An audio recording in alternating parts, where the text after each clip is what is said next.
Nagpulong ang Project Tabang upang ipatupad ang mahigpit na paggamit ng isang online document tracking system na layong tiyakin ang transparency, accountability at tamang datos sa lahat ng programa at inisyatibo ng proyekto. Ang Partners in Peace and Progress story mula kay Marcus Uy. Isinagawa ng Project Tabang ang coordination meeting nitong Martes, December 16, 2025, kung saan formal na itinakda ng Tabang Database Management Information System or TDMIS bilang nag-iisang opisyal na platform para sa inventory, pagre-record, pag-validate, pagproseso at pagbuo ng mga ulat kaugnay sa lahat ng Tabang assistance.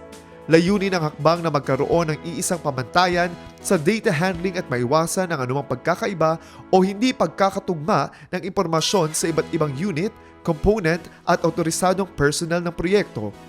Binigyang diin ni Project Tabang Information and Communications Head Haji Haris Ismael ang kahalagahan ng paggamit ng TDMIS sa database management at inventory access. Ibinahagi rin niya ang nalalapit na pag-install ng TDMIS data server na idinisenyo upang suportahan ang LAN o offline connection para sa tuloy-tuloy na data encoding.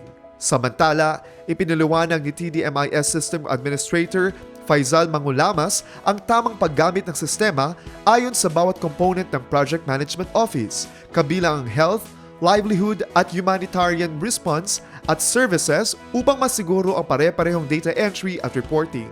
Tinalakay naman ni Planning and Research Head Sajid Namla ang mga pangunahing mekanismo ng TDMIS para sa masusing monitoring ng factual data at inventory management.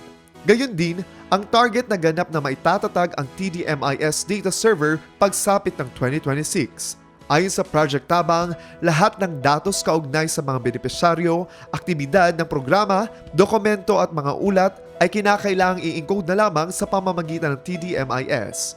Inatasan ng mga focal person at designated personnel na tiyaking kumpleto, beripikado, napapanahon at maayos na natatrack ang lahat ng impormasyon sa kani-kanilang unit.